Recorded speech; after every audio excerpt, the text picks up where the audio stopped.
안녕하세요. 조세 전략 시간입니다. 첫 시간은 대면 강의로 인사드렸죠. 두 번째 강의부터 비대면 강의로 미리 언급드린 대로 비대면 강의 때 기초적인 이론 위주로 좀 강의를 드리겠다고 말씀을 드렸죠. 근데 우리가 명절도 끼고 빨간 날도 끼고 그래가지고 10월까지는 계속 비대면 강의인 것 같아요. 그래서 기초적인 이론을 조금 하고 우리가 원래 보험 교재로 보기로 했던 그 부분에 있는 내용들도 좀 언급을 하는 형태로 그렇게 강의를 진행하도록 하겠습니다. 자, 교환을 제가 전체적으로 지금 다 만들어 놓지는 않았어요. 그래서 그때 촬영할 분량만큼 만들어가지고 촬영문을 올릴 때 그 부분에 관련된 교환만 따로따로 이렇게 올려보겠습니다. 부가가치세 부분 얘기부터 먼저 합니다. 기초 이론이라 가지고 과세 체계의 이해, 그리고 특징, 과세기간 납세시, 사업자 등록 이런 거에 대해서 얘기를 좀 할 거다. 자, 부가가치세는 도대체 뭐냐 이거예요. 부가가치세는 사업자가 창출한 부가가치에 대해서 과세하는 조세, 이걸 우리는 부가가치세라고 합니다. 좀 모호하죠. 뭐가 모호한데 부가가치, 창출했다, 가치를 창출했다, 이게 참 모호해요. 그죠? 그래서 여러분들이 강의를 들으실 때는 강의 목적으로는 그렇게 생각하시면 돼요. 이 문을 이 정도 창출했구나, 이 사람이. 300원에 사가지고 500원에 팔았으면 200원을 안 까먹었구나. 그런 걸 우리는 부가가치라고 하는구나. 이렇게 생각하시면 좀 편할 것 같아요. 그리고 하나 더. 우리가 이 부가가치라는 개념이 조금 모호한 이유는 물건을 살 때, 우리나라에서 부가가치세를 과세를 할 때, 물건값이 얼마입니까? 라고 물어봤을 때, 물건값은 110원입니다. 라고 얘기하지, 100원에 부가가치세 10원 붙어서 110원입니다. 이렇게 얘기하지는 않거든요. 그러다 보니까 우리가 실질적으로 부가가치세를 어느 정도 부담을 하고 있는지 체감하기가 조금 힘들어요. 먹고 살기 바쁜데 그런 것까지 어떻게 신경을 쓰고 있겠어요. 그죠? 그런 걸 우리는 나중에 소련 말로 간접세라고 표현하는데, 특징 중에 이제 간접세라고 표현을 하는데, 그런 것 때문에 우리는 실질적으로 부가가치세를 얼마만큼 내고 있는지 이런 걸 조금 실질적으로 체감하기 힘들다. 그리고 저도 그랬죠. 저도 그랬는데 언제 이런 걸 좀 언제라고 표현하긴 좀 그런데, 부가가치세라는 게 붙고 있구나 라는 걸 실질적으로 처음 확 와닿은 게 이제 호텔 커피숍이죠. 호텔 커피숍에 이제 선보러 많이 댕기죠. 호텔 커피숍에 가보면 이제 메뉴판 제일 밑에 이제 부가가치세 10% 별도, 그 밑에는 이제 봉사료 20% 별도 이렇게 붙어 있는데, 부가가치세 10% 별도, 그럴 때 보면은 우리가 부가가치세를 내고 있구나 이런 걸 느끼죠.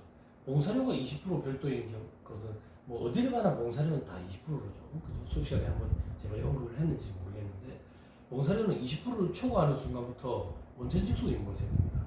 원천징수 의무가 생기기 때문에 그 원천징수 의무를 면하기 위해서 다들 20%까지만 이렇게 책정해 놓는 거죠. 그렇죠? 자, 사례를 통해 가지고 한번 이해를 해보시죠. 자, 사례에 보시면 원재료 제조업자가 뭔가를 만들어냅니다. 뭔가 만들어내가지고 도매사한테 500원에 파는 거예요. 화면이 잘 보였으면 좋겠습니다. 원재료 제조업자가 도매사한테 500원에 팝니다. 도매상은 500원에 사온 걸 800원에 팔아요. 소매상한테. 그리고 소매상은 최종 소비자한테 마지막에 1000원에 팔게 됩니다. 1000원에. 부가가치세가 뭔데? 창출한 부가가치에 대해서 과세하는 조세라더라. 모르겠습니다. 애매모호해서 모르겠습니다. 그냥 우리가 물건을 살 때 보니까 10% 붙더라. 그걸 부가가치세라고 하는 거야. 10% 붙는 거. 물론 딱 10%가 되지 않는 경우도 있습니다. 어떤 경우? 여러분들이 마트에 가서 장을 보시면 계산서 맨 밑에 보면 공급가액, 부가가치세, 공급대가 이런 표현이 나옵니다. 공급가액은 부가가치세가 붙기 전에 금액을 얘기하는 거고요. 공급대가는 붙은 후의 금액을 얘기하는 겁니다.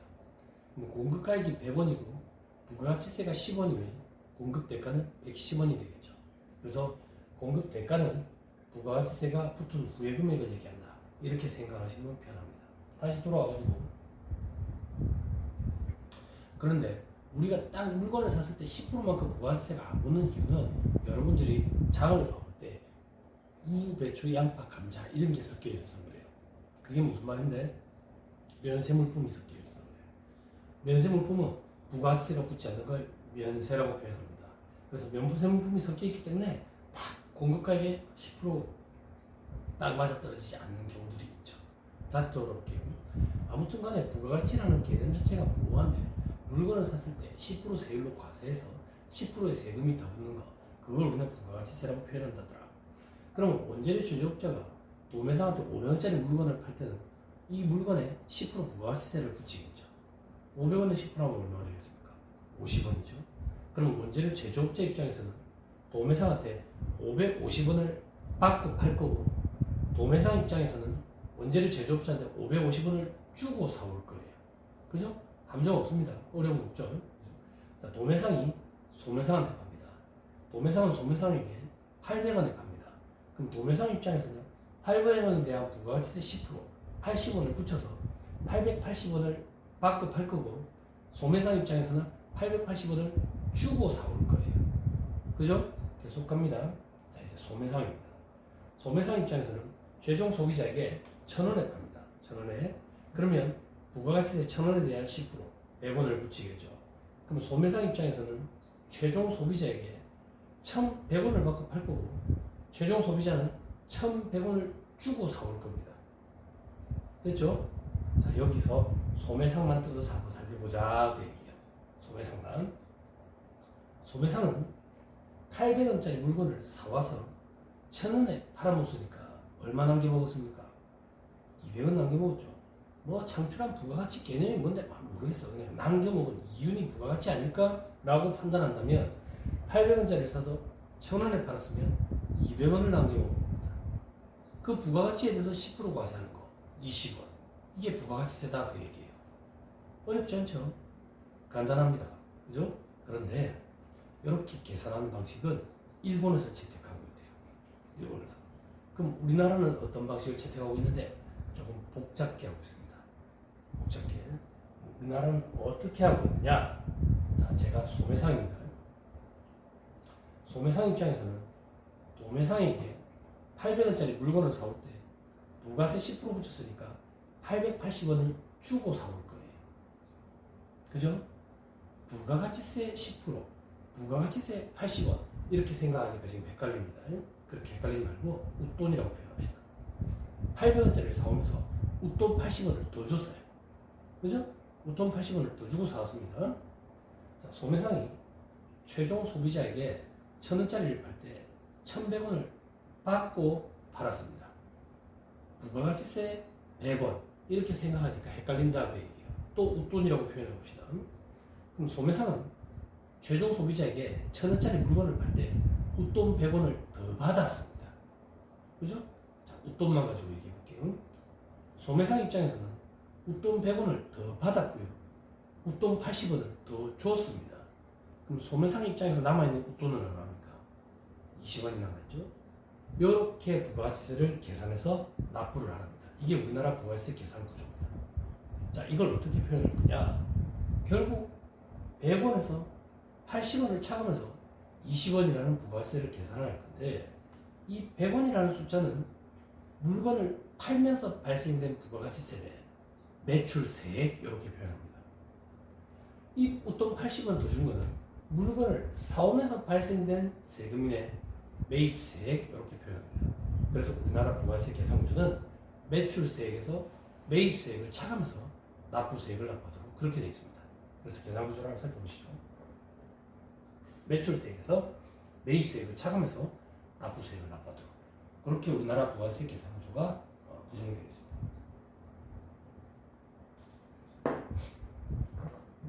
됐죠? 됐죠? 자, 여기서 또 다른 얘기를 좀 합니다. 자, 법인세는 나중에 우리가 뭐 기회가 있으면 조금 소개를 드리겠지만, 법인세는 법인 소득세의 약자입니다.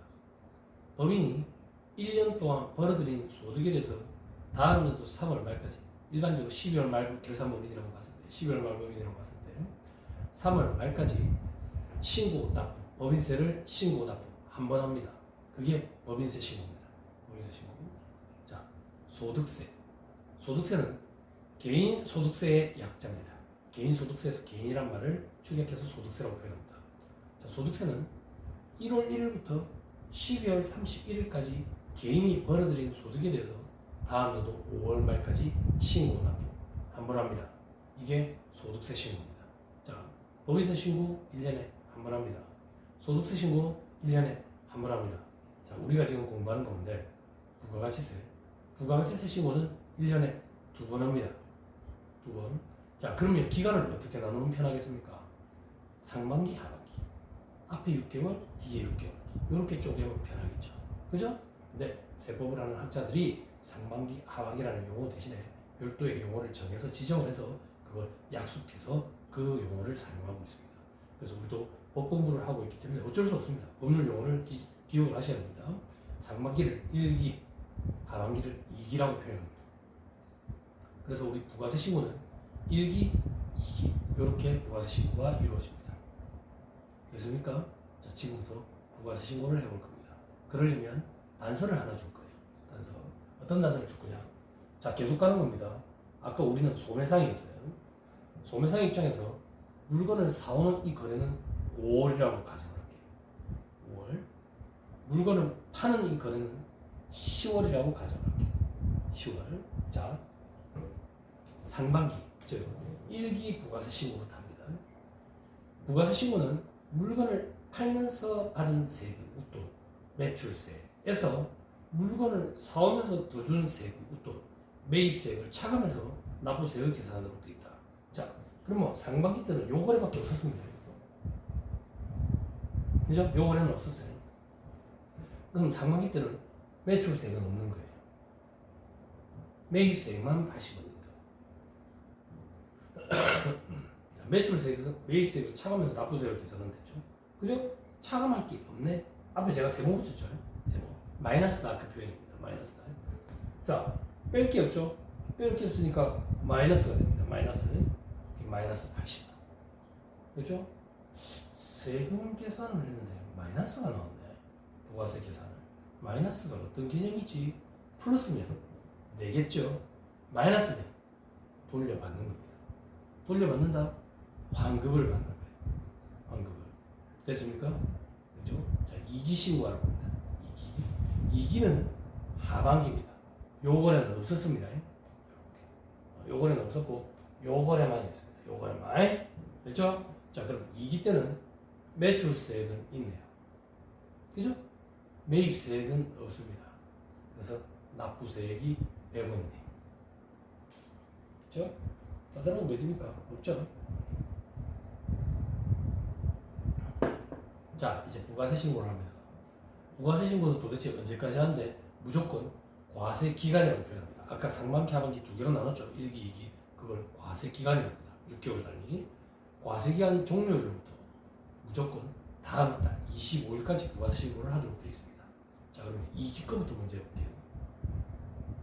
2기 거 부가세 신고는 언제 이루어지겠습니까? 12월 31일이 과세기한 종료일이니까 다음 달 1월 25일까지 신고와 동시에 납부합니다. 신고, 납부 이 표현을 같이 붙여서 사용해야 됩니다. 이런 걸 소련말로 신고, 납부 세목이라고 얘기합니다. 왜 같이 붙여서 표현하는데? 신고와 동시에 납부가 이루어져야 됩니다. 신고만 하고 납부는 며칠 뒤에 했다. 원칙적으로 가산세 문제가 생깁니다. 여기에 지금 수업을 듣고 계시는 분들 중에 개인 자영업자분들 좀 계실 거예요. 개인 자영업자분들, 뭐 법인도 있으시고 법인의 대표님도 계실 거지만 개인 자영업자분들, 교수님 제가 장사해봤는데 부가세 신고해봤는데 신고만 먼저 하고 납부는 뭐 한 달 뒤에, 두 달 뒤에, 뭐 석 달 뒤에 이렇게 천천히 해도 되는 경우가 있던데요. 경기가 안 좋잖아요 지금. 코로나 터지고 지금 몇 년째 경기가 안 좋습니까? 그죠? 경기가 안 좋다 보니까 개인 자영업자들, 영세한 사업자들의 자금 부담을 조금 덜어주기 위해서 일단 신고를 먼저 하고 납부는 좀 천천히 하세요 라고 한시적으로 혜택을 주는 규정입니다. 혜택을 주는 규정이지 원칙적으로는 그렇지 않습니다. 원칙적으로는 신고와 동시에 납부가 이루어지도록 하고 있습니다.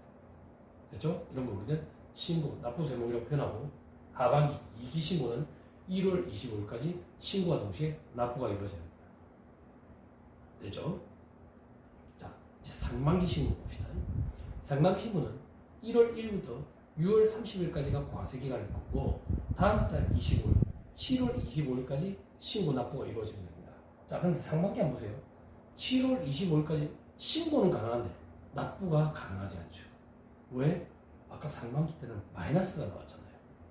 마이너스가 나왔다는 얘기는 돌려받는다고 했죠. 돌려받는데 어떻게 납부라는 게 이루어지겠습니까? 즉 환급이 이루어집니다. 신고만 하고 환급을 받는 거예요. 그러면 환급이라는 거는 국가에서 내한테 돈을 돌려주는 겁니다. 그죠?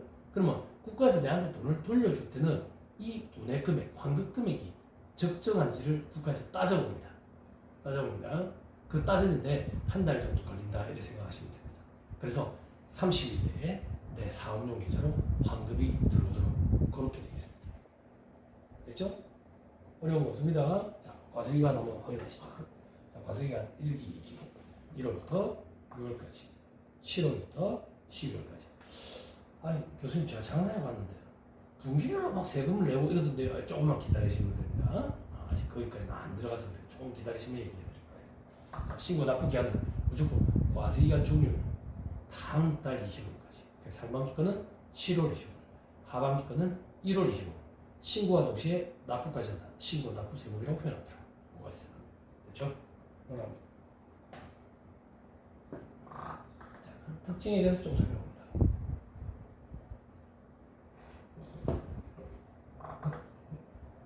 자, 제가 대면 강의 때 언급드린 것처럼 개인 자영업 하시는 분들이 제법 계시고 그리고 법인으로 사업체를 운영하시는 분들이 계시기 때문에 부가세법에 대해서는 조금 양을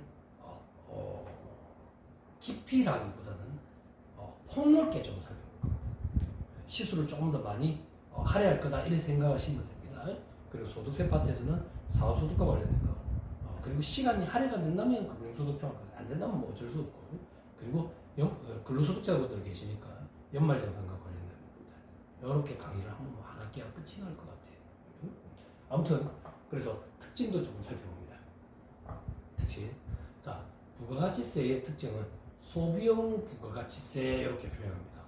그럼 소비용 부가가치세 말고 또 어떤 형이 있는데 뭐 소득형이 있고 총생산이 있고 이런데 이런 거는 이론적인 너무 스트레스 받을 필요 없습니다. 신경 쓸 필요가 없다 그 얘기. 그냥 소비용 부가가치세라는 거 우리나라에서 채택하고 있는 건 저런 거구나. 그러면 도대체 소비용 부가가치세 제도는 어떤 건데? 부가가치세 아까 우리 계산할 때 매출세액에서 매입세액을 차감해서 계산을 했죠. 매출세액은 매출액의 10% 곱했죠. 물론 매출세액 나중에 공부할 건데 매출액이 10%가 아니라 과세 표준의 10%를 곱하는데 아직 우리 거기까지 안 갔으니까 매출액이라고 표현합시다. 자, 매출액의 10%를 곱했고 그리고 매입세액은 매입액의 10%를 곱했다고.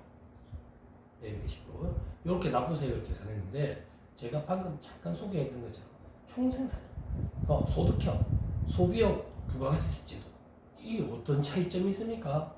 뒤에서 차감하는 이 매입세액의 범위의 차이가 있습니다. 범위. 그러면 소비형 부가가치세 제도 우리나라에 채택한 것은 어떤 특징이 있는데요? 매입세액으로 차감해주는 범위가 가장 폭넓습니다. 가장 폭넓다는 얘기는 매입세액으로 차감해주는 금액이 가장 크다는 얘기겠죠. 그러면 우리는 세금 계산하는데 빼는 금액이 크다는 얘기는 납세자한테 유리한 겁니까? 불리한 겁니까?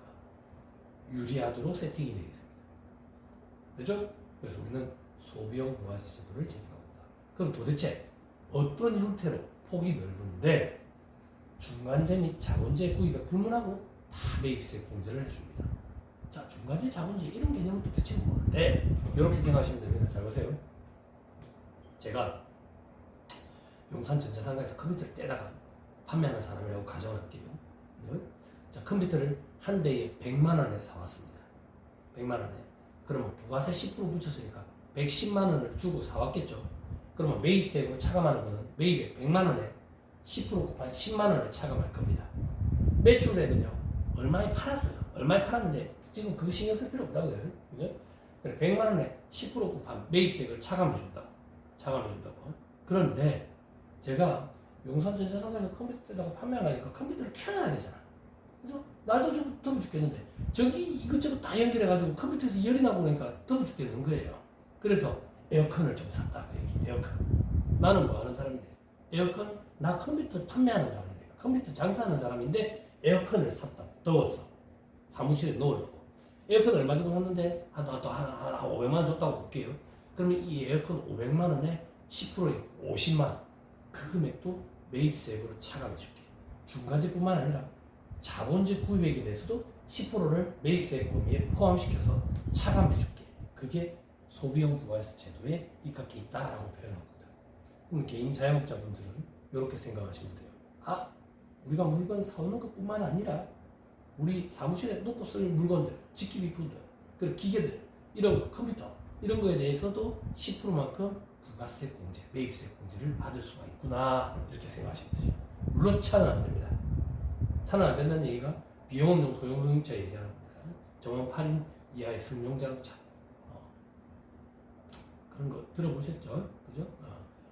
근데 덤프, 출애라, 버스, 봉고 이런 것들은 매입세 공제를 받을 수가 있습니다. 자 뒤에가 말 겁니다. 저 뒤에가. 그러면 애매모호한 게 뭔데?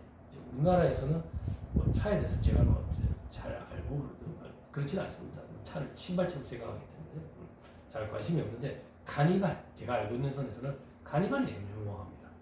카니발은 정원 8인 이하의 승용 자동차가 이 규정을 적용받아서 매입세 공제를 못 받기 때문에 카니발은 7인승이 있고 9인승이 있는 걸로 알고 있습니다. 9인승은 거의 뭐 스랍차에 가깝죠. 9인승은 8인 이하에 해당되지 않기 때문에 부가세 공제가 됩니다. 돼요. 7인승짜리는 부가세 공제가 안 됩니다.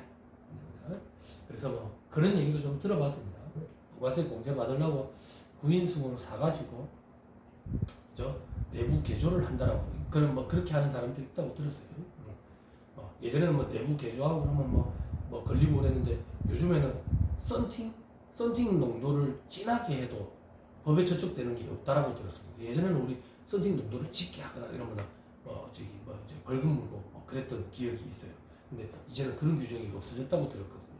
그래서 9인승 카니발을 사가지고 안에 좌석을 비행기 퍼스트 클래스 좌석처럼 꾸며놓고 썬팅 농도를 짙게 해가지고 그 매입세 공제를 받고 고속도로에서 뭐 버스 전용 차선으로 달리고 뭐 그런 사업주들도 간혹 있다고 들었습니다.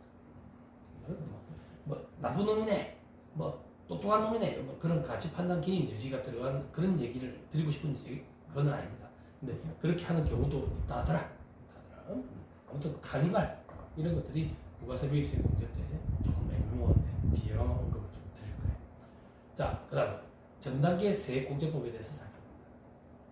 전 단계 세액공제법은 뭐냐면 부가세 계산구조 있죠, 그죠? 이 계산구조에서 매입액의 10%를 곱해서 매입세액을 차감하는데 이 매입액은 우리가 물건을 사온 걸 얘기하죠, 그죠? 여기서 그치는 게 아닙니다.